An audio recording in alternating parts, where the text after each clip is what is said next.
Hello friends, welcome back to Pioneer Institute of Commerce. दोस्तों, आज इस सेशन में हम क्या डिस्कस करने जा रहे हैं उसके बारे में थोड़ा सा आपको मैं ओवरव्यू दे दूं। जैसा कि आप जानते हो कि अपने लास्ट सेशन में हमने वैल्यूएशन ऑफ गुडविल से रिलेटेड कुछ मेथड्स जो है वो डिस्कस करे थे, जिसमें हमने एवरेज प्रॉफिट मेथड को डिस्कस करा था और मैंने आपको बताया था कि उसके 2 वेरिएंट्स हैं, यानी कि 2 सब मेथड्स हैं। Average simple average profit method, number second weighted average profit method. और अपने प्रीवियस सेशन में हमने सिंपल एवरेज प्रॉफिट मेथड को डिस्कस करा था और उसको यूज़ करके हमने गुडविल की वैल्यू निकाली थी। उसके लिए एक हमने सिंपल सी प्रॉब्लम जो है वो भी सॉल्व की थी। अब उसी को कंटिन्यू करते हुए आज के सेशन में भी हम सिंपल एवरेज प्रॉफिट मेथड, इसके अलावा वेटेड एवरेज प्रॉफिट मेथड को डिस्कस करेंगे। अब आज के सेशन में एक चीज़ और भी आएगी कि जो हम एवरेज प्रॉफिट कैलकुलेट करते हैं, कई बार एवरेज प्रॉफिट कैलकुलेट करने से पहले हमें प्रॉफिट में कुछ एडजस्टमेंट भी करनी पड़ती हैं।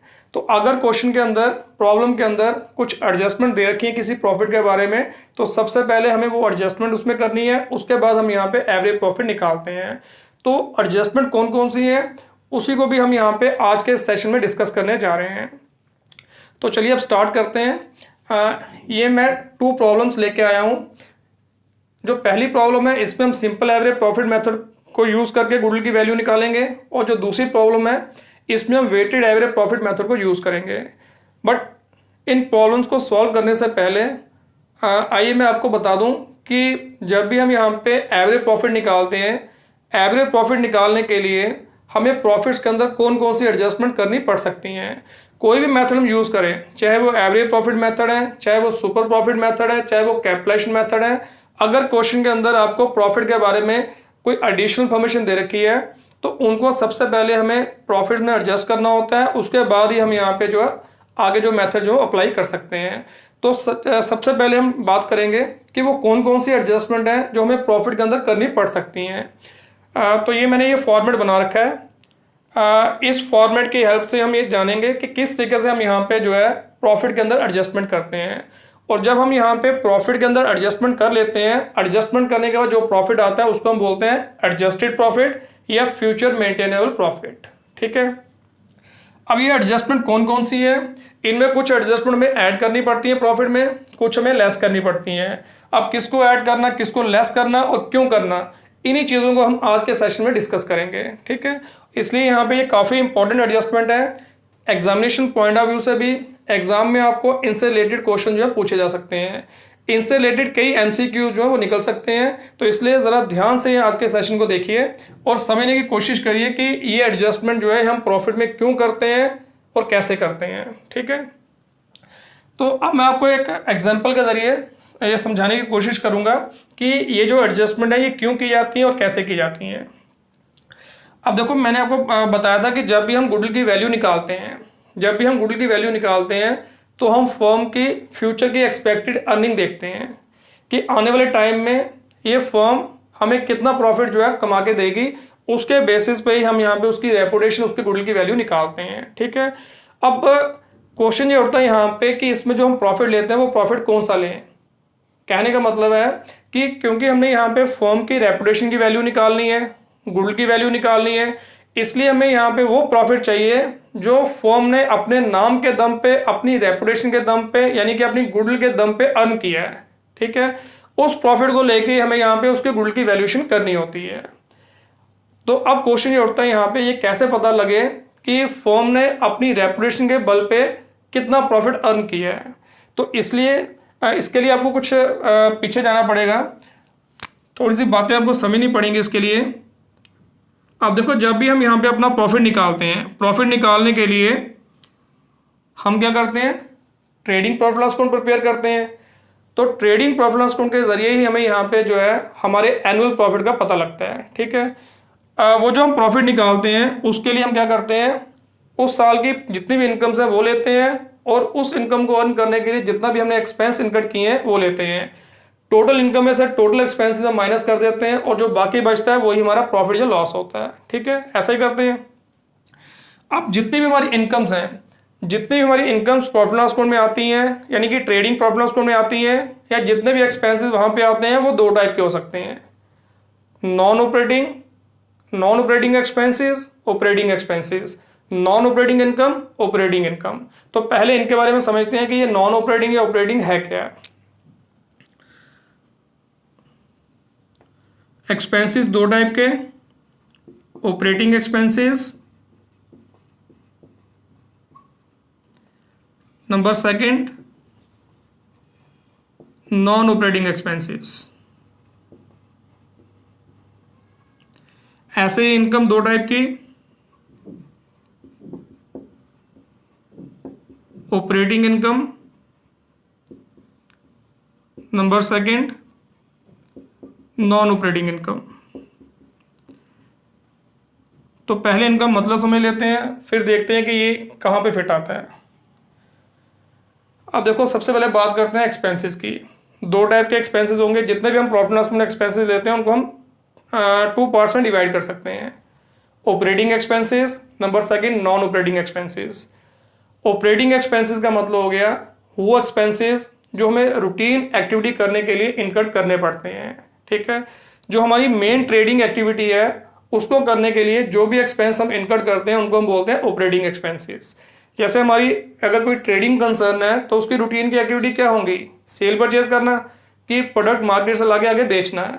तो यानी कि सेल परचेज हमारी रूटीन की एक्टिविटी हुई, ट्रेडिंग एक्टिविटी हुई। इसको करने के लिए जो एक्सपेंसेस इनकर करना हमारे लिए ज़रूरी है, जिनके बिना हमारी रूटीन की एक्टिविटीज़ नहीं चल सकती, ऐसे एक्सपेंसेस को हम बोलते हैं ऑपरेटिंग एक्सपेंसेस या ट्रेडिंग एक्सपेंसेस, ठीक है।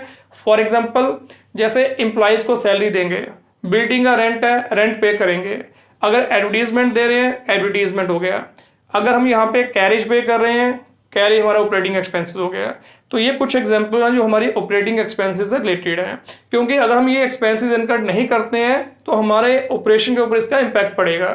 किसी भी एक्सपेंस को पहचानने के लिए कि भाई ये ऑपरेटिंग एक्सपेंस है कि नॉन ऑपरेटिंग एक्सपेंस है, आपने ये देखना है कि भाई इस एक्सपेंस को इनकर करने या ना करने से हमारी रूटीन एक्टिविटी पे कोई इम्पैक्ट पड़ेगा कि नहीं पड़ेगा। अगर हमारी रूटीन एक्टिविटी के ऊपर उसका इम्पैक्ट पड़ता है, हमारी रूटीन एक्टिविटी अगर अफेक्टेड होती है तो वो ऑपरेटिंग एक्सपेंसेस। अगर यहाँ पे रूटीन की एक्टिविटी पे कोई इम्पैक्ट नहीं पड़ता तो वो नॉन ऑपरेटिंग एक्सपेंसेस। अब सैलरी की बात करते हैं। अगर अपने एम्प्लॉयज़ को हम सैलरी पे नहीं करेंगे तो एम्प्लॉय काम करना बंद कर देंगे, हमारे यहाँ पे जो रूटीन की एक्टिविटी रुक जाएंगी।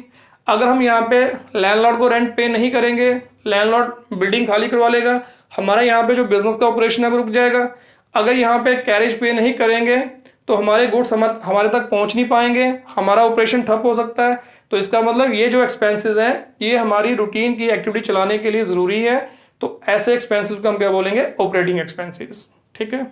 ऐसे ही यहाँ पे वो एक्सपेंसेस जिनका हमारी रूटीन एक्टिविटी से कोई लिंक नहीं है या रूटीन एक्टिविटी चलाने के लिए वो एक्सपेंसेस का इनकट करना ज़रूरी नहीं है, ऐसे एक्सपेंसेस को हम बोलते हैं नॉन ऑपरेटिंग एक्सपेंसेस। तो इनका कोई डायरेक्ट लिंक हमारी यहाँ पे रूटीन एक्टिविटी से नहीं होता।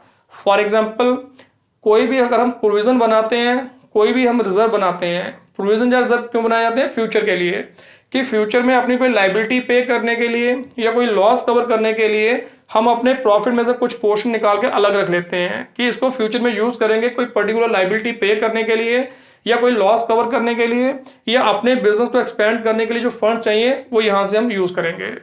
तो इनका हमारी फिलहाल रूटीन एक्टिविटी से कोई लिंक नहीं है।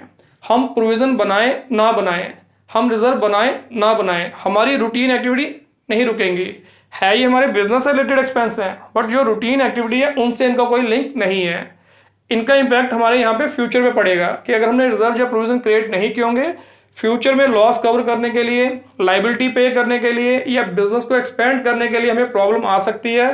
फिलहाल एट प्रेजेंट हमारी जो रूटीन एक्टिविटी है उनके ऊपर इसका कोई इम्पैक्ट नहीं पड़ता, तो इसको हम क्या बोलेंगे, नॉन ऑपरेटिंग एक्सपेंसेस, ठीक है।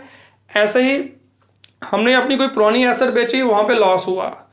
अब वो जो लॉस हुआ ये हमारा रूटीन का लॉस नहीं है, हमने कोई एसेट यूज़ की थी, अब यहाँ पे बिजनेस में यूज़ करने लायक नहीं रही, हमने उसको बेच दिया। तो एसेट बेचना हमारा रूटीन का काम नहीं है, पुरानी एसेट थी इसलिए बेची, वहाँ पे लॉस हुआ तो उसका लिंक हमारी रूटीन एक्टिविटी से नहीं है, तो ऐसे लॉस को हम क्या बोलेंगे, नॉन ऑपरेटिंग लॉस, ठीक है।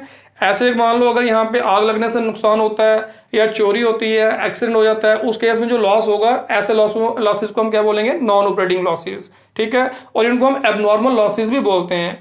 एबनॉर्मल का मतलब हो गया कि जो नॉर्मल कंडीशन में लॉसेस नहीं होते या एक्सपेंसेस इनकर्ड नहीं होते उनको हम एबनॉर्मल एक्सपेंसेस, एबनॉर्मल लॉसेस भी कहते हैं। ठीक है, तो इसका मतलब नॉन ऑपरेटिंग एक्सपेंस को हम नॉन ट्रेडिंग एक्सपेंस भी कह सकते हैं, इनको एबनॉर्मल एक्सपेंसेस या एबनॉर्मल लॉसेस भी कह सकते हैं। ठीक है, ऐसे ही हमारे यहाँ पे इनकम भी दो टाइप की, ऑपरेटिंग इनकम और number second non operating income. Operating income का मतलब हो गया कि ऐसी कोई भी इनकम जो रूटीन एक्टिविटी करके आपने अर्न की है, रूटीन एक्टिविटी या ऑपरेटिंग एक्सपेंसेस इनकट करके जो भी इनकम आपने अर्न की है, ऐसी इनकम को हम बोलते हैं ऑपरेटिंग इनकम। और कोई भी ऐसी इनकम जिनका लिंक हमारी रूटीन एक्टिविटी से नहीं है, ऐसी इनकम को हम बोलते हैं नॉन ऑपरेटिंग इनकम या नॉन ट्रेडिंग इनकम। ठीक है, पहले ऑपरेटिंग इनकम के एग्जांपल ले लेते हैं। जैसे हमारी यहाँ पे जो रूटीन एक्टिविटी है वो क्या है, प्रोडक्ट लाके बेचना। तो इसका मतलब जब हम प्रोडक्ट बेचेंगे जो सेल होगी तो सेल हमारी क्या होगी, ऑपरेटिंग इनकम। ठीक है, मेन हमारी जो ऑपरेटिंग इनकम है वो सेल होती है। इसके अलावा अगर हम यहाँ पे क्रेडिटर से यहाँ पे बल्क पे गुड्स परचेज करते हैं तो वो कई बार हमें डिस्काउंट भी देता है, तो डिस्काउंट भी हमारे यहाँ पे जो है ऑपरेटिंग एक्टिविटी का हिस्सा है। तो डिस्काउंट अगर हम रिसीव करते हैं वो भी हमारी ऑपरेटिंग इनकम। अगर हम यहाँ पे कमीशन बेसिस पे भी काम करते हैं कि लोगों को यहाँ पे सर्विस प्रोवाइड करके कमीशन लेते हैं तो कमीशन हमारी क्या होगी, ऑपरेटिंग इनकम। ठीक है, अगर हम यहाँ पे जो है कहीं बाहर इन्वेस्टमेंट करते हैं, इन्वेस्टमेंट करने के कारण उस पर हमें इंटरेस्ट मिलता है, उस पर हमें डिविडेंड मिलता है, इसका लिंक हमारी रूटीन एक्टिविटी से नहीं है, तो ऐसी इनकम को हम क्या बोलेंगे, नॉन ऑपरेटिंग इनकम। ठीक है, या नॉन ट्रेडिंग इनकम। मैंने यहाँ पे बैंक में डिपॉजिट कर रखा है, अब डिपॉजिट के कारण मेरे को इंटरेस्ट मिल रहा है, मेरा बिजनेस चले दुकान बंद चाहे खुले, जितना मेरा इंटरेस्ट है वो मेरे को मिलना ही मिलना है। ठीक है, और वो पीरियड के हिसाब से मेरे को इंटरेस्ट मिलना ही मिलना है। इसलिए यहाँ पे जो भी हम इन्वेस्टमेंट बाहर कहीं दूसरी जगह करते हैं या बैंक में डिपॉजिट करते हैं, वहाँ से जो इंटरेस्ट आता है, वहाँ से जो डिविडेंड आएगा, वो हमारी यहाँ पे रूटीन एक्टिविटी की इनकम नहीं होगी। तो ऐसी इनकम को क्या बोलेंगे, नॉन ऑपरेटिंग इनकम। ठीक है, इसको हम नॉन ट्रेडिंग इनकम भी कह सकते हैं। इसके अलावा एक और एग्जाम्पल ले सकते हो कि आपने कोई एसेट बेची, वहाँ पे प्रॉफिट हो गया। जैसे loss on sale of asset हमारा नॉन ऑपरेटिंग एक्सपेंस है, ऐसे ही अगर प्रॉफिट होता है एसेट बेचने पे तो नॉन ऑपरेटिंग इनकम। ठीक है, तो जितने भी हमारे इनकम और एक्सपेंसेस हैं ये दो टाइप के हो सकते हैं। और जब भी हम अपना trading profit loss account prepare करते हैं उसमें हम यहाँ पे ये दोनों टाइप की इनकम लेते हैं और दोनों टाइप के एक्सपेंसेस लेके अपना यहाँ पे जो फाइनल प्रॉफिट है वो कैलकुलेट करते हैं। तो क्वेश्चन में मैं यहाँ पे जो प्रॉफिट दिया होता है वो हमारा फाइनल प्रॉफिट होता है, यानी कि सारी इनकम और एक्सपेंसेस को कंसिडर करके जो प्रॉफिट निकलता है उसी को हम नेट प्रॉफिट बोलते हैं, और वही हमें प्रॉब्लम में दिया होता है, क्वेश्चन के अंदर दिया होता है। क्लियर है? बट एक बात का आपने ध्यान रखना है कि जब भी हमें यहाँ पे गुडविल की वैल्यू निकालनी है तो गुडविल की वैल्यू निकालने के लिए हमने वो प्रॉफिट लेना है जो बिजनेस ने अपनी रेपुटेशन, अपनी गुडविल, अपने नाम के दम पे अर्न किया है। ठीक है, और बिजनेस जो है अपने नाम के दम पे जो प्रॉफिट अर्न करता है वो रूटीन एक्टिविटी का प्रॉफिट होता है, रूटीन एक्टिविटी का प्रॉफिट होता है। तो जो रूटीन एक्टिविटी का प्रॉफिट होता है उसको हम क्या बोलते हैं, ऑपरेटिंग प्रॉफिट। ठीक है, तो कहने का मतलब है कि जब भी हमें गुडविल की वैल्यू निकालनी है तो हमें इसमें यहाँ पे ऑपरेटिंग प्रॉफिट ही लेना होता है। अब ऑपरेटिंग प्रॉफिट कैसे निकलता है, इसके दो तरीके हैं ऑपरेटिंग प्रॉफिट निकालने के। अब जरा इस चीज़ को ध्यान से समझना क्योंकि यही पार्ट जो है एडजस्टमेंट से रिलेटेड है। ऑपरेटिंग प्रॉफिट निकालने के लिए एक तो हम खाली ऑपरेटिंग इनकम लें, ऑपरेटिंग इनकम में से ऑपरेटिंग एक्सपेंसेस माइनस कर दें, जो बाकी बचेगा उसको हम बोलते हैं ऑपरेटिंग प्रॉफिट। उस ऑपरेटिंग प्रॉफिट में नॉन ऑपरेटिंग इनकम ऐड कर दें, नॉन ऑपरेटिंग एक्सपेंसेस माइनस कर दें, फिर हमारा नेट प्रॉफिट आता है। ठीक है, तो फिलहाल अभी हम बात करते हैं खाली ऑपरेटिंग इनकम की या ऑपरेटिंग प्रॉफिट की। तो ऑपरेटिंग प्रॉफिट निकालने का यहाँ पे सीधा सा यहाँ पे जो मेथड है वो क्या है कि ऑपरेटिंग प्रॉफिट निकालने के लिए ऑपरेटिंग इनकम में से ऑपरेटिंग एक्सपेंस माइनस कर दें तो हमारा यहाँ पे ऑपरेटिंग प्रॉफिट निकल आता है। ठीक है, एक दूसरा तरीका और भी है जिसको यूज़ करके हम यहाँ पे जो है अपना ऑपरेटिंग प्रॉफिट निकाल सकते हैं। अब एग्जांपल के जरिए आपको समझाता हूँ मैं। तो एग्जांपल देके आपको आसानी से समझ आएगा कि कैसे हम यहाँ पे जो है अपना ऑपरेटिंग प्रॉफिट निकाल सकते हैं। मान लो ये हमारा प्रॉफिट एंड लॉस अकाउंट है, यहाँ पे हमारी आ गई मान लो पहले ऑपरेटिंग इनकम। ठीक है, ऐसे तो हम पहले ग्रॉस प्रॉफिट कर लेते हैं, तो ग्रॉस प्रॉफिट भी हमारा ऑपरेटिंग इनकम का हिस्सा है। ये आ गई 50,000 ऑपरेटिंग इनकम, ये आ गई नॉन ऑपरेटिंग इनकम।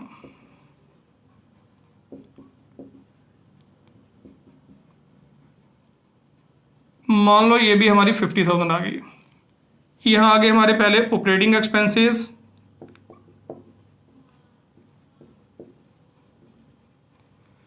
ये मान लो 10,000 आ गए।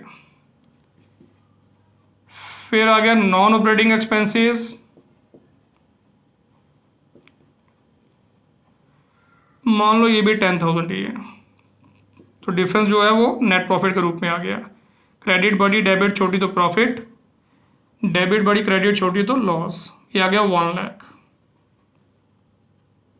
टोटल, और माइनस किया तो नेट प्रॉफिट कितना आ गया 80,000। ठीक है, ये मान लो हमारे पास प्रॉफिट एंड लॉस अकाउंट है जिसके मुताबिक हमारा नेट प्रॉफिट कितना निकल रहा है 80,000।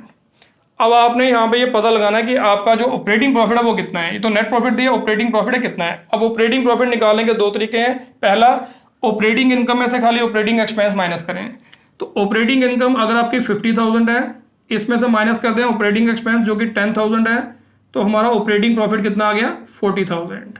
ठीक है, ये जो 40,000 हुआ इसको हम क्या बोलेंगे ऑपरेटिंग प्रॉफिट। एक तो ये तरीका है, मतलब ये मेथड है जिसको यूज़ करके हम ऑपरेटिंग प्रॉफिट निकाल सकते हैं। एक दूसरा भी है, अगर हम यहाँ पे जो है ऑपरेटिंग इनकम और ऑपरेटिंग एक्सपेंसेस लेने की बजाय जो हमें क्वेश्चन में नेट प्रॉफिट दिया है इसी को बेस लेके चलें। नेट प्रॉफिट कितना दिया है 80,000। जितने भी यहाँ पे नॉन ऑपरेटिंग एक्सपेंसेस यहाँ पे हमने लिए हैं वो वापस इसमें ऐड कर दें। नॉन ऑपरेटिंग एक्सपेंस कितना है 10,000, कितना हो गया 90,000। माइनस कर दें हम नॉन ऑपरेटिंग इनकम जो कि 50,000 है, तो 90 में से 50,000 माइनस करके पीछे कितना बच गया 40,000, आ गया ऑपरेटिंग प्रॉफिट।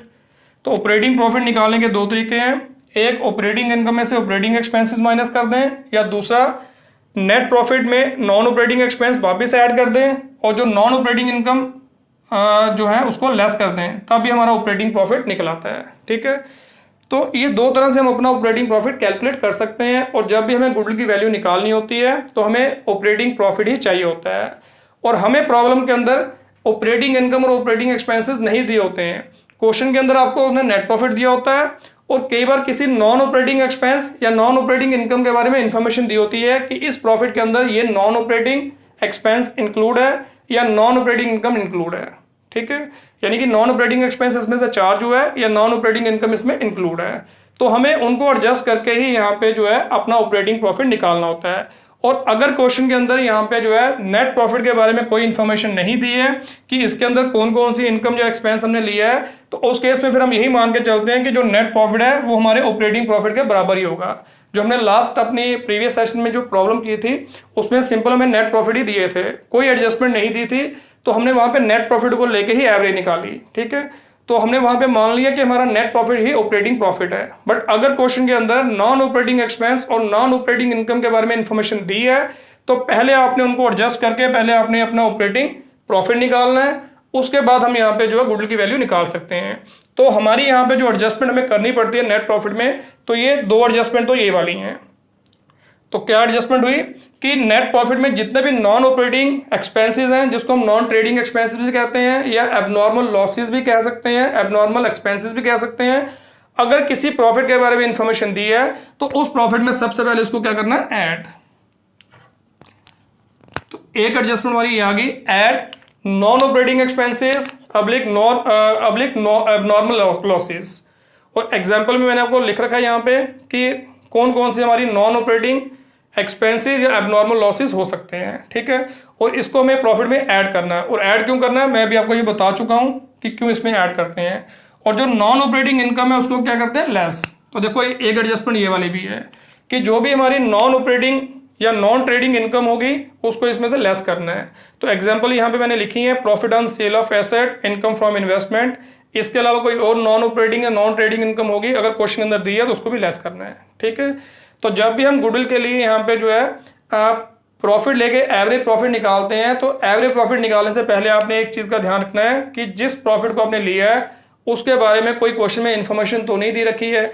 अगर इंफॉर्मेशन दी है किसी नॉन ऑपरेटिंग आइटम के बारे में पहले आपने उनको एडजस्ट करना है। और एडजस्टमेंट कैसे है, non operating expenses abnormal losses add और जो non operating income non trading income उसको लेस। ठीक है, तो ये दो एडजस्टमेंट है। इसके अलावा हमें तीन एडजस्टमेंट और भी करनी पड़ती हैं। कौन कौन सी, इसमें एक एडजस्टमेंट है, add expenses incurred previously but not likely to be incurred in future. मतलब इसका क्या हो गया,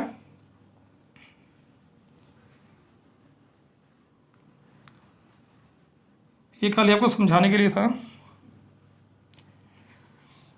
अब देखो, जब भी हमें यहाँ पे जो है गुडविल निकालने के लिए प्रॉफिट लेना है, तो मैंने आपको बताया कौन सा प्रॉफिट लेते हैं, फ्यूचर का जो एक्सपेक्टेड अर्निंग है, जो आने वाले टाइम में फर्म हमें प्रॉफिट अर्न करके देगी, हमें वो लेके उसकी गुडविल की वैल्यू निकालनी होती है, ठीक है।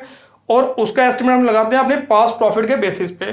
तो इसलिए हमें यहाँ पे इस चीज़ का भी ध्यान रखना है कि भाई हमने कोई ऐसा एक्सपेंस अब तक इनकर्ड तो नहीं किया जो आगे फ्यूचर में इनकर्ड नहीं होगा। अब तक वो एक्सपेंस हम इनकर्ड करते आ रहे हैं, बट फ्यूचर में ऐसा कोई एक्सपेंस जो है इनकर्ड नहीं होगा। अगर फ्यूचर में कोई ऐसा एक्सपेंस इनकर्ड नहीं होगा जो पहले हम इनकर्ड करते आ रहे हैं, इसका मतलब हमारा यहाँ पे जो फ्यूचर में प्रॉफिट है वो बढ़ जाएगा।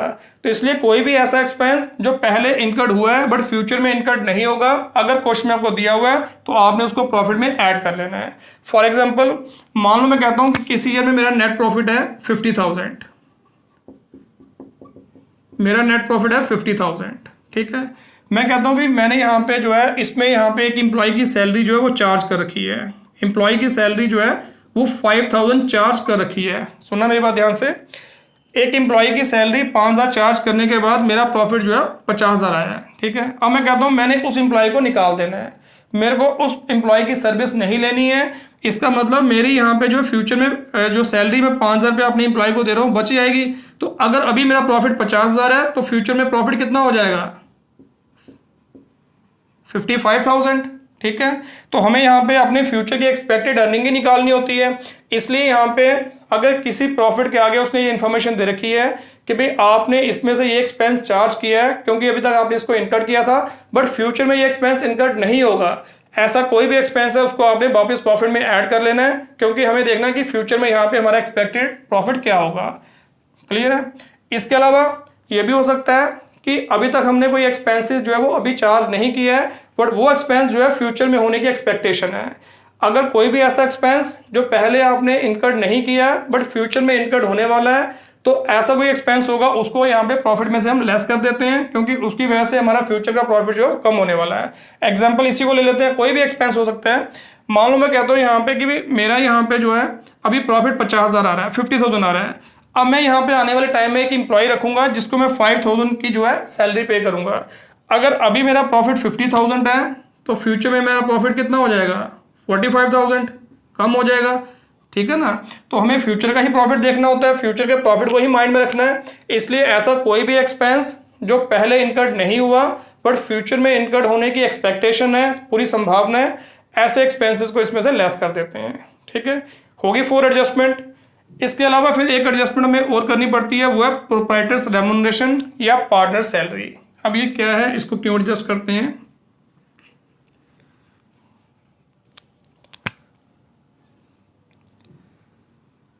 अच्छा जी, अब देखो यहाँ पे जो ओनर है, फॉर्म के केस में पार्टनर्स होंगे, अगर कोई इंडिविजुअल कंसर्न है उसमें कोई इंडिविजुअली ओनर होगा। ओनर यहाँ पे ये कह सकता है भी मेरे पास इतनी स्किल है, इतना एक्सपीरियंस है, इतनी नॉलेज है जो मैं अपनी बिजनेस के लिए अपनी सर्विस दे रहा हूँ।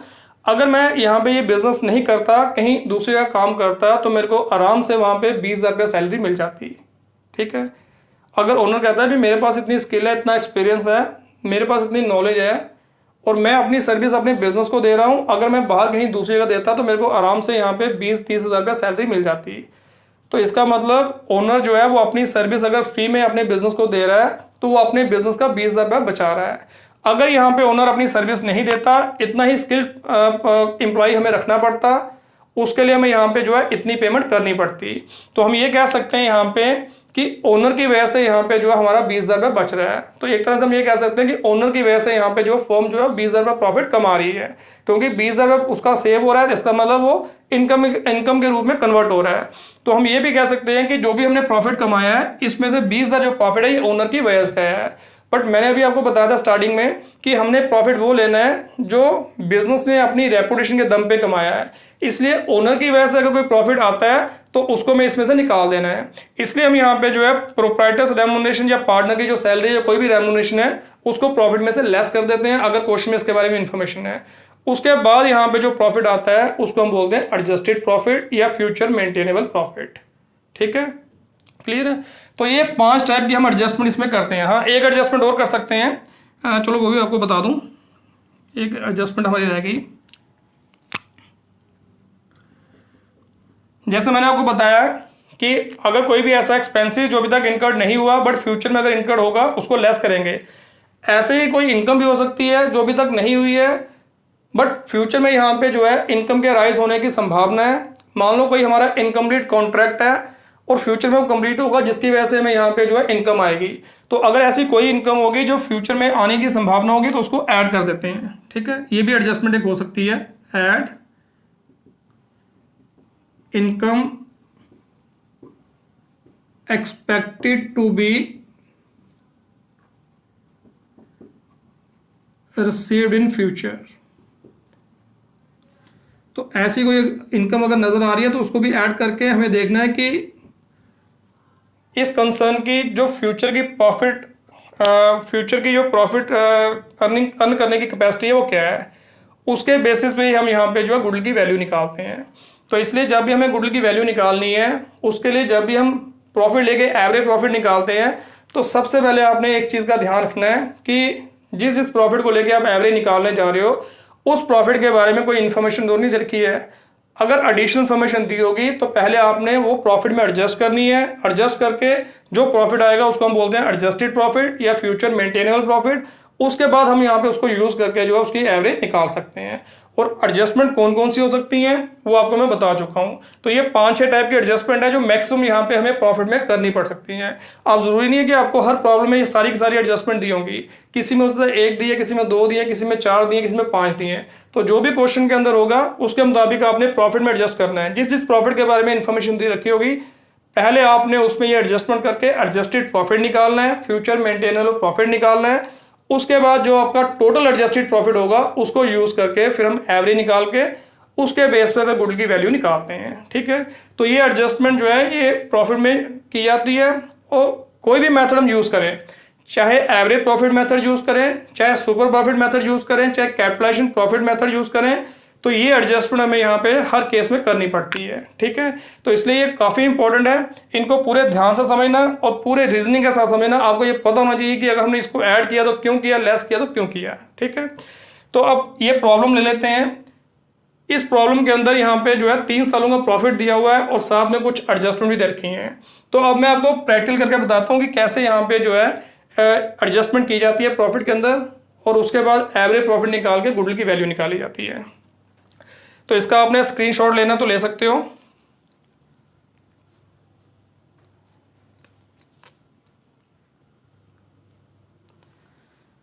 चलिए अब क्वेश्चन सॉल्व कर लेते हैं।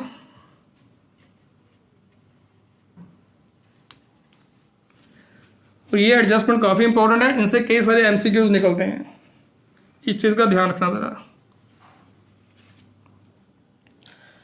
अब पहले क्वेश्चन पढ़ लेते हैं फिर देखते हैं कि इसमें क्या पूछा और क्या कैलकुलेट करना है। कहता Meena purchase Simi's business with effect from 1 April 2017। The profit disclosed by Simi's business for the last 3 years were as follows. कहता मीना ने यहाँ पे जो है सिमी का बिजनेस परचेज किया 1 अप्रैल 2017 से। अब सिमी का जो बिजनेस है कहता उसका लास्ट 3 years का आपको प्रॉफिट दिया हुआ है, प्रॉफिट भी दिया है और साथ में कुछ इन्फॉर्मेशन भी दे रखी है ब्रैकेट में। Calculate value of firms goodwill on the basis of 2 years purchase of average profit of last 3 years। कहता आपने गुडविल की वैल्यू निकालनी है 2 year purchase of average profit basis पे और एवरेज प्रॉफिट जो है आपने लास्ट 3 years के प्रॉफिट को लेकर निकालना है। ठीक है, एवरेज प्रॉफिट निकालने के लिए आपने ये जरूर देखना है कि किसी प्रॉफिट के बारे में कोई इन्फॉर्मेशन तो नहीं दी है। अगर इन्फॉर्मेशन दी है तो पहले हमें एडजस्टेड प्रॉफिट निकालना पड़ेगा।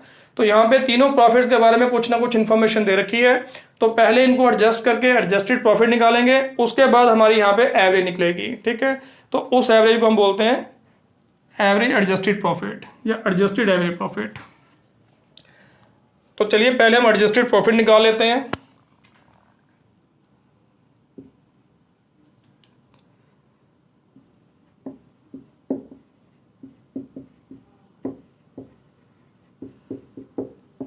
अब हर प्रॉफिट के अंदर इसकी एडजस्टमेंट करनी पड़ेगी। सबसे पहले हम लेते हैं जो पहला प्रॉफिट दिया है, profit for the year ended 31 मार्च 2015। थोड़ा अंदर ही लिख लेते हैं, चलो यहाँ लिख लेते हैं।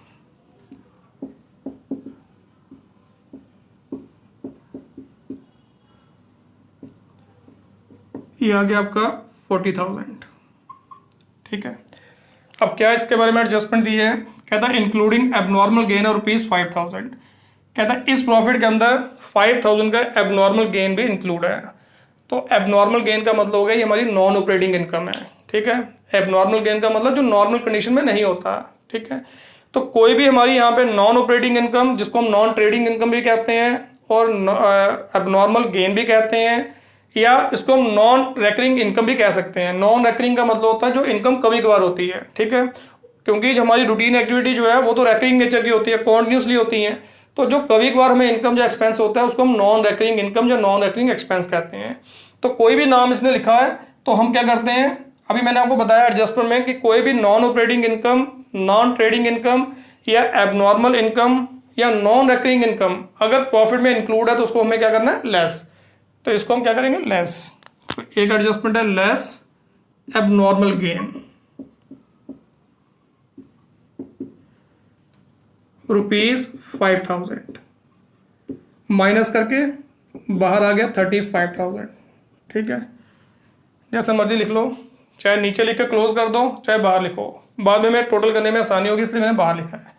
तो एक ही इसमें एडजस्टमेंट थी वो हमने कर दी। अगला नेक्स्ट प्रॉफिट ले लेते हैं, profit for the year ended 31 मार्च 2016। ये प्रॉफिट आ गया 50,000। अब इसके बारे में क्या इन्फॉर्मेशन दी है, after charging N abnormal loss ₹10,000। कहता है इसमें से एबनॉर्मल लॉस चार्ज करने के बाद आपका ये प्रॉफिट आया है। कोई भी non operating expense, non trading expense या एबनॉर्मल लॉस या नॉन रेकरिंग एक्सपेंसेस अगर इस प्रॉफिट में से चार्ज हुआ है तो हमें वापस ऐड करके उसके इम्पैक्ट को खत्म करना है। ठीक है, तो इसको क्या करेंगे, ऐड। तो ऑलरेडी मैं आपको समझा चुका हूं, ऐड एबनॉर्मल लॉस, ये आ गया 10,000, ये आ गया टोटल करके 60,000। ठीक है, अब नेक्स्ट ले लेते हैं, profit for the year ended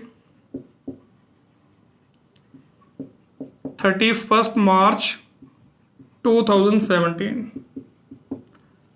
ये आ गया ₹45,000। अब इसकी इंफॉर्मेशन लेते हैं कि इंफॉर्मेशन क्या दी है, excluding ₹5,000 on insurance premium of forms property not to be insured. कहता है एक फॉर्म की प्रॉपर्टी है, अब आपने उसका इंश्योरेंस करवाना है तो उसका यहाँ पे जो प्रीमियम है 5,000 होगा, वो कहता है इसमें से चार्ज नहीं हुआ। तो मतलब ये ऐसा एक्सपेंस है जो अभी तक इनकर्ड नहीं हुआ बट फ्यूचर में इनकर्ड होना है। तो कोई भी ऐसा एक्सपेंस जो अभी तक इनकर्ड नहीं हुआ बट फ्यूचर में इनकर्ड होने की संभावना है, तो ऐसे एक्सपेंस को भी प्रॉफिट में से लेस कर देते हैं क्योंकि उसकी वजह से हमारा फ्यूचर का प्रॉफिट कम हो जाएगा। तो इंश्योरेंस प्रीमियम जो इसमें लेस हो जाएगा, लेस इंश्योरेंस प्रीमियम ₹5,000, ये आ गया आपका 40,000। ठीक है, तो सबसे पहले हमने यहाँ पे जो है एवरेज प्रॉफिट बेसिस पे गुडविल की वैल्यू निकालनी है। उसके लिए 3 सालों को हमें प्रॉफिट दिया था, उनके साथ साथ उसकी एडजस्टमेंट भी दे रखी है, कुछ इन्फॉर्मेशन दे रखी है। तो पहले हमने उन इन्फॉर्मेशन को एडजस्ट करके एडजस्टेड प्रॉफिट निकाला। अब इस एडजस्टेड प्रॉफिट के बेसिस पे हम एवरेज निकाल सकते हैं। अब इनको हम टोटल कर लेंगे, ये आएगा 1,35,000। इसको नंबर 1 दे दें। अब नंबर सेकंड,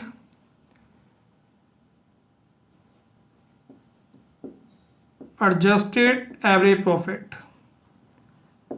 अब एडजस्टेड एवरेज प्रॉफिट हम निकाल सकते हैं। अगर सिंपल आपको प्रॉफिट दिया है तो उनको यूज करके अगर एवरेज निकालें तो सिंपल उसको हम एवरेज प्रॉफिट लिखते हैं। बट अगर यहाँ पे एडजस्टेड प्रॉफिट है तो एडजस्टेड एवरेज प्रॉफिट।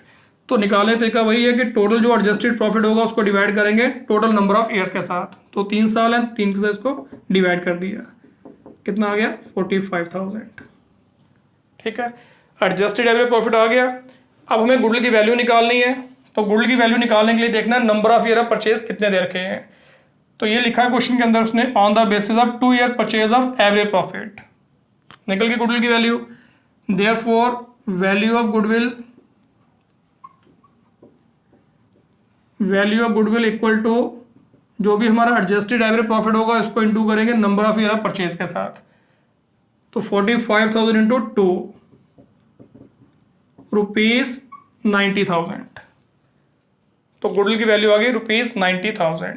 तो इस तरीके से एवरेज प्रॉफिट मेथड को यूज करके हम गुडविल की वैल्यू निकालते हैं। ठीक है, और इसमें जो हमने एवरेज प्रॉफिट निकाला है वो सिंपल एवरेज प्रॉफिट है, और एवरेज प्रॉफिट निकालने से पहले हमें प्रॉफिट के अंदर कुछ एडजस्टमेंट भी करनी पड़ी। ठीक है, अब दूसरा क्वेश्चन ले लेते हैं। इस क्वेश्चन को पहले पढ़ लेते हैं कि इसमें क्या निकालना है। कहता है profits of the partnership for the last 5 years are as under. Last 5 year का हमें प्रॉफिट दिया है। Calculate the value of goodwill on the basis of 3 year purchase of weighted average profit based on weights 1, 2, 3, 4 and 5 respectively to the profit for the last 5 years. कहता आपने यहाँ पे goodwill की value निकालनी है और weighted average profit method use करके goodwill की वैल्यू निकालनी है। पहले जो क्वेश्चन किया वो सिंपल एवरेज प्रॉफिट मेथड था, अब आ गया वेटेड एवरेज प्रॉफिट मेथड। अब उसमें क्या करते हैं,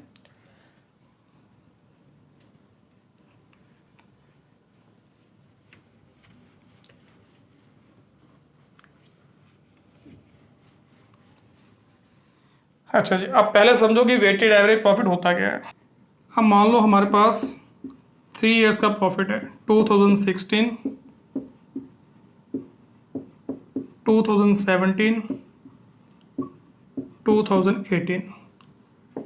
इसका प्रॉफिट मान लो 10,000 है, इसका आ गया ₹20,000, इसका आ गया ₹15,000। इन प्रॉफिट के बेसिस पे हमें कहा जाता है कि भाई ईयर 2019 का जो प्रॉफिट है उसको प्रेडिक्ट करो कि इसमें जो एक्सपेक्टेड प्रॉफिट है वो क्या होगा। 2019 का एक्सपेक्टेड प्रॉफिट निकालने के लिए पहले हम प्रॉफिट का ट्रेंड देखते हैं कि प्रॉफिट में ट्रेंड क्या है, इंक्रीजिंग ट्रेंड है कि डिक्रीजिंग ट्रेंड है, और वो क्या कांस्टेंट रेट पे हो रहा है। अगर इंक्रीजिंग या डिक्रीजिंग ट्रेंड जो है कांस्टेंट रेट पे हो रहा है, यानी कि एक तरह से प्रॉफिट बढ़ रहा है या एक ही तरह से कम हो रहा है, उस हिसाब से फिर हम यहाँ पे प्रेडिक्ट कर सकते हैं कि आने वाले टाइम में हमारा प्रॉफिट क्या होगा। बट अगर उसमें फ्लक्चुएशन है, कभी प्रॉफिट बढ़ गया कभी कम हो गया, उस केस में क्या करते हैं, अगर प्रॉफिट में फ्लक्चुएशन होती है, अब ये फ्लक्चुएशन मैंने जैसे आपको पहले बताया कि कई सारे फैक्टर्स इसके लिए रिस्पॉन्सिबल हो सकते हैं, कुछ एक्स्ट्रा ऑर्डिनरी फैक्टर्स भी हो सकते हैं। बट हम यहाँ पे जब प्रीवियस ईयर के प्रॉफिट के बेस पे फ्यूचर के प्रॉफिट की प्रेडिक्शन करना चाहते हैं, हम ये अज्यूम करके चलते हैं कि भी अगर प्रीवियस ईयर जितने भी हमें सालों का प्रॉफिट दिया है, अगर उन ईयर्स में कंडीशन हमारी एक जैसी होती, हमारे यहाँ पे कंडीशन जो है सभी ईयर्स में सेम होती, उस केस में एवरेज एक साल में बिजनेस जो कितना प्रॉफिट कमाता, तो हम इसकी एवरेज निकाल लेते हैं। फिर हम देखते हैं कि जिस ईयर का हमने प्रॉफिट प्रेडिक्ट करना है उस ईयर में कंडीशन जो है क्या रहने वाली हैं। अगर कंडीशंस को हम प्रेडिक्ट कर पा रहे हैं, देख पा रहे हैं कि आने वाले टाइम में कंडीशन ये रहेंगी, तो फिर हम यहाँ पे उन कंडीशंस को भी एडजस्ट करते हैं एवरेज प्रॉफिट में, उस कंडीशन के मुताबिक एवरेज प्रॉफिट में एडजस्टमेंट करते हैं, और उसके बाद यहाँ पे अपना एक्सपेक्टेड प्रॉफिट जो है उसको प्रेडिक्ट कर सकते हैं। बट अगर यहाँ पे कंडीशन जो है प्रेडिक्टेबल नहीं है, आने वाले टाइम में कंडीशन क्या होगी नहीं पता लग रहा, उस केस में फिर हम अज्यूम करके चलते हैं कि कम से कम जितना हम एवरेज प्रॉफिट प्रीवियस ईयर्स में कमाते रहे एक साल में, उतना ही प्रॉफिट आने वाले टाइम में भी कमाएंगे।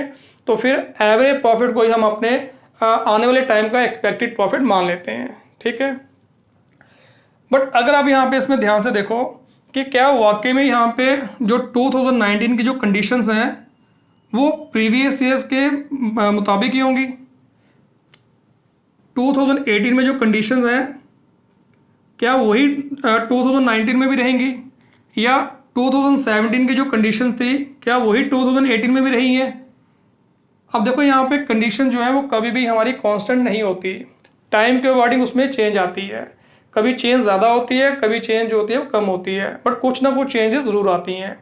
तो इसका मतलब यहाँ पे जो 2016 में कंडीशन रही हैं वो 2017 में नहीं होंगी, थोड़ी बहुत उसमें चेंज आई होगी। और 2017 के मुकाबले में 2018 में भी कंडीशन जो है थोड़ी बहुत चेंज हुई होगी। तो 2019 में भी 2018 के मुकाबले में कंडीशन जो है वो थोड़ी बहुत चेंज होंगी, ठीक है। बट 2019 में जो कंडीशन होंगी वो सबसे ज़्यादा किस ईयर की क्लोज होंगी? 2018 के, ठीक है, क्योंकि इसका जो प्रीवियस ईयर है वो 2018 है। तो 2018 और 2019 की जो कंडीशन है वो आपस में ज़्यादा मैच खाती होंगी। और अगर थोड़ा पीछे चले आएंगे तो 2017 और 2019 की जो कंडीशंस है उसमें वेरिएशन थोड़ी बढ़ जाएगी, ठीक है, यानी कि उनमें डिफरेंस जो है थोड़ा बढ़ जाएगा। और अगर और पीछे जाएंगे 2016 और 2019 के बीच में जो कंडीशन है उसमें भी वेरिएशन थोड़ी और बढ़ जाएगी, उसमें कंडीशन में जो चेंजेस है थोड़ी और बढ़ जाएंगी। इसका मतलब क्या निकलता है कि हमारे लिए सबसे ज़्यादा इंपॉर्टेंट प्रॉफिट जो है वो कौन सा है? 2018 वाला, क्योंकि 2018 की और 2019 के जो कंडीशंस हैं वो आपस में ज़्यादा मैच करती होंगी, ज़्यादा मेल खाती होंगी। इसलिए यहाँ पे जब भी हमें फ्यूचर के प्रॉफिट की प्रोडिक्शन करनी है तो हमारे लिए यहाँ पे जो प्रॉफिट सबसे ज़्यादा इंपॉर्टेंट रहेगा वो कौन सा रहेगा? 2018 का। उससे कम इंपॉर्टेंट प्रॉफिट हमारा 2017 का रहेगा, उससे कम 2016 का रहेगा। तो जब हम वेटेड एवरेज प्रॉफिट को यूज़ करते हैं तो इसमें हम जो प्रीवियस ईयर के प्रॉफिट दिए होते हैं उनके इंपॉर्टेंस के हिसाब से उनको वेट अलॉट करते हैं, ठीक है। अब वेट कैसे अलॉट करते हैं? जैसे मान लो ये पहला साल है जो 2016 है, इसको हमने यहाँ पे वेट अलॉट कर दिया 1, उसका जो नेक्स्ट वाला 2, उसके अगले वाला 3। तो प्रॉफिट के इंपॉर्टेंस के हिसाब से हम उनको इस तरीके से वेट अलॉट करते हैं। अगर आगे भी ईयर होता है 4, 5, 6, इस तरीके से हम यहाँ पे वेट अलॉट करते हैं। इसका मतलब है कि अगर 2016 का प्रॉफिट हमारे लिए 1 गुना इंपॉर्टेंट है तो 2017 का जो प्रॉफिट उससे डबल इंपॉर्टेंट है, 2018 का जो प्रॉफिट है उससे 3 टाइम्स ज़्यादा इंपॉर्टेंट है। तो इस तरीके से इंपॉर्टेंस के हिसाब से हम यहाँ पे इनको वेट अलॉट करते हैं और वेट और फिर प्रॉफिट को यूज़ करके फिर हम यहाँ पे वेटेड एवरेज प्रॉफिट निकालते हैं, ठीक है। अब वेटेड एवरेज प्रॉफिट हम कैसे कैलकुलेट करते हैं? तो इस प्रॉब्लम की हेल्प से मैं आपको बताता हूँ कि कैसे हम यहाँ पे जो भी हमें यहाँ पे प्रीवियस ईयर के प्रॉफिट दिए होते हैं और जो हम वेट उनको अलॉट करते हैं उनको यूज़ करके वेटेड एवरेज प्रॉफिट निकालते हैं। तो प्रॉब्लम की हेल्प से हम समझेंगे और साथ ही इसमें हम गुडविल की वैल्यू भी निकालेंगे। तो जब भी वेटेड एवरेज प्रॉफिट हमें निकालना है तो वेटेड एवरेज प्रॉफिट निकालने के लिए सबसे पहले हम इसमें कॉलम बनाएंगे। इसमें आ गया ईयर, फिर इसमें आता है प्रॉफिट, फिर वेट, फिर प्रोडक्ट, ठीक है। ईयर इसमें दिया 5 ईयर दिए, 1, 2, 3, 4, 5। प्रॉफिट भी दिया है और प्रॉफिट लेते हुए ध्यान रखना कि अगर प्रॉफिट से रिलेटेड कोई एडजस्टमेंट दी है तो पहले प्रॉफिट में वो एडजस्टमेंट करनी है, एडजस्टेड प्रॉफिट निकलेगा। उस एडजस्टेड प्रॉफिट को लेके फिर हम यहाँ पे उसकी एवरेज निकालेंगे। चाहे हम सिंपल एवरेज निकाल रहे हैं चाहे वेटेड एवरेज निकाल रहे हैं, प्रॉफिट के रिलेटेड अगर कोई इन्फॉर्मेशन दे रखी है तो पहले उस इन्फॉर्मेशन को एडजस्ट करके एडजस्टेड प्रॉफिट जरूर निकालना है, ठीक है। एडजस्टेड प्रॉफिट का यहाँ पे जो है इनसे कोई लिंक नहीं है कि इसमें सिंपल एवरेज प्रॉफिट है या वेटेड एवरेज प्रॉफिट है, वो पहले निकालना है, उसके बाद ही आपकी जो एवरेज है वो निकलेगी, चाहे वो वेटेड है चाहे वो सिंपल है। तो यहाँ पे फिलहाल कोई एडजस्टमेंट नहीं है तो इसलिए प्रॉफिट जो क्वेश्चन में दिया वही लेंगे। ये आ गया 30,000, नेक्स्ट आ गया 40,000, नेक्स्ट 60,000, फिर नेक्स्ट आ गया 70,000, फिर आ गया 90,000। अब इनको वेट अलॉट करने हैं। देखो क्वेश्चन में दिया भी है कि आपने वेट कैसे देने, 1, 2, 3, 4, 5। नहीं भी लिखा होता तो अभी हम ऐसे ही करते हैं 1, 2, 3, 4, 5, आगे होता है ऐसे 6, 7, 8 चलता। अब इनको मल्टीप्लाई कर लेंगे। जब भी वेटेड एवरेज प्रॉफिट निकालना है तो पहले आपने प्रॉफिट और वेट को मल्टीप्लाई करना है, उनका प्रोडक्ट निकालना है कि प्रोडक्ट कितना है। ये आ गया आपका ₹30,000, ये आ गया ₹80,000, ये आ गया ₹1,80,000, ये आ गया 2,80,000, ये आ गया 4,50,000, ठीक है। तो जो भी होगा प्रोडक्ट आपने फिर उसको टोटल कर देना है। तो टोटल करेंगे तो क्या आ गया, ये आ गया 10,20,000, ठीक है, 10,20,000। वेट को भी अपने टोटल करना है, ये आ गया 15। अब हम वेटेड एवरेज प्रॉफिट निकाल सकते हैं। कैसे निकालेंगे? वेटेड एवरेज प्रॉफिट अब वेटेड एवरेज प्रॉफिट निकालने के लिए जो प्रोडक्ट है उसका टोटल लेंगे और वेट का टोटल लेंगे। Total product divided by total weight, इस तरीके से हमारा यहाँ पे वेटेड एवरेज प्रॉफिट निकलता है। तो 10,20,000 को डिवाइड करेंगे 15 के साथ, कितना आ गया ये आ गया ₹68,000। 68,000 हमारा वेटेड एवरेज प्रॉफिट आ गया। तो अब हमें क्वेश्चन में जो नंबर ऑफ ईयर परचेज दिया होगा उसके इसको मल्टीप्लाई करेंगे तो हमारी गुडविल की वैल्यू निकल आएगी। देयरफॉर वैल्यू ऑफ गुडविल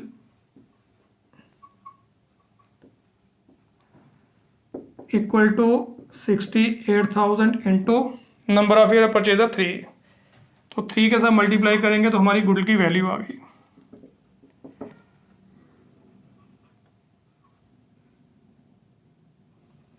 ये आ गया 2,04,000। ठीक है, तो इस तरीके से हमारी यहाँ पे जो है गुडविल की वैल्यू निकलती है वेटेड एवरेज प्रॉफिट से।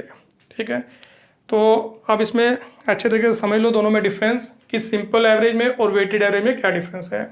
सिंपल एवरेज में जो भी हमें प्रॉफिट दिया होता है उसी को लेके हम एवरेज निकालते हैं, उनको हम प्लस करते हैं, डिवाइड करते हैं नंबर ऑफ ईयर्स के साथ, तो हमारी यहाँ पे सिंपल एवरेज निकलाती है।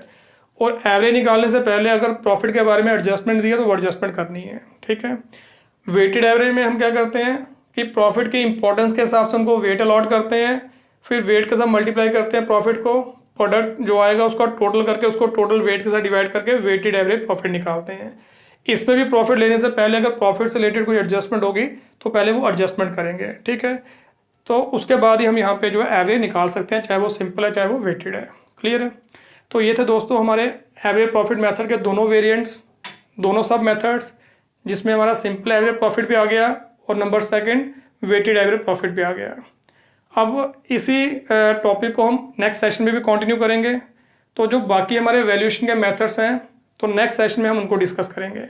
तो चलिए दोस्तों, मिलेंगे अपने अगले सेशन में। Thank you very much.